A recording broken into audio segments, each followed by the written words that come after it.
I'll start off with what I want to say and then I'll talk about what they're talking about. What I want to say is this: as someone who's being targeted this way, I'm dealing with just my own life, but I'm also dealing with the targeting. And I want to say that as somebody dealing with this, they're trying to compare this to things that or nothing like this that may have happened in my life before. Once this happens to you, it changes everything. And it's so different. There's nothing to compare it to. And when you start to look at how life was before this and now, it's as though your whole world changes. So one thing that they're trying to do is compare completely different things. And when they first started to do it, and I'm saying, no, it's different, my eyes are running. They said, oh, why don't I wipe my eyes in the corner anymore when I'm outside? Because they're not running. That's my point. Like something so logical, it doesn't even occur to them. Like their brains, for some reason, and I don't know what their condition is, but there's definitely a condition. And when I was talking to you guys about mood disorders and why mood is so important, more than vibe, know your mood. Figure out what mood you're in. And I told you guys at one point there used to be, even now, I think sometimes when you go to the doctor, they'll have like different happy, sad, or whatever. But there used to be like little things that said happy, sad. That's your mood. There's something wrong with them. I'm not a psychiatrist or psychologist. I don't know what it is. But just the most logical things seem like the big deals to them. Like if my eyes aren't running, you know how you feel your eyes running, like my eyes are watering right now and I'm wiping it? That's what I would do. So if it's not running, I wouldn't do it. It wasn't like I was doing it all the time. They said I used to get like little chunks. They just said that in my corner of my eye. Yes, because they were running. That's that proves that was the reason. So when they're talking and they don't trust even the simplest thing that I do, you wouldn't want to be in my life. Their logic. Let me just go. I was doing why they're admitting things. I'm going to talk about their logic, and I think I did something similar about how they think, but the logic behind it.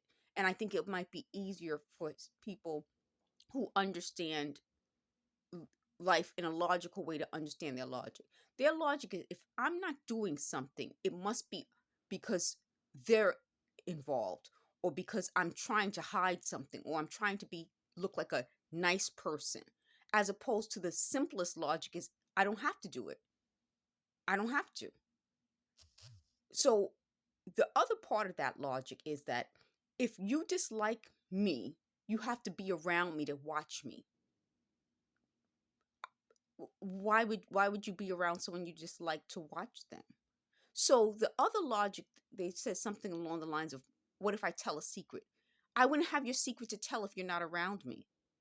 Isn't that logical?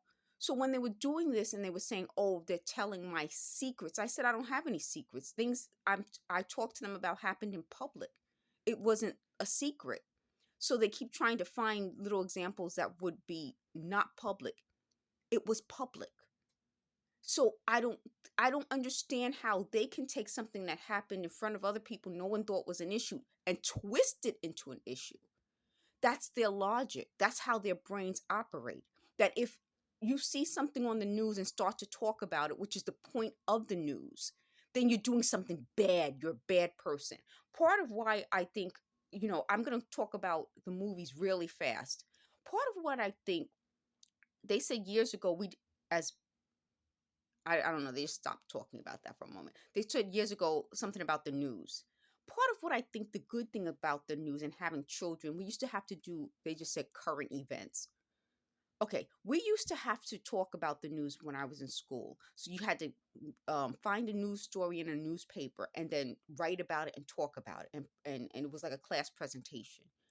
Part of why I think we were taught that is so as children, our brains could understand what's going on. Okay, what happened? You're learning to listen. They said who, what, where, when. You're learning to listen. You're learning to criticize. You're learning to be able to talk about what happened. Part of what I've been talking about for a long time now is that when you're young, you don't have the vocabulary of abuse. You don't have the ability to explain what's happening to you. But partially what the news does is it starts to teach you that, but it teaches you how to talk about it. It teaches you what happened.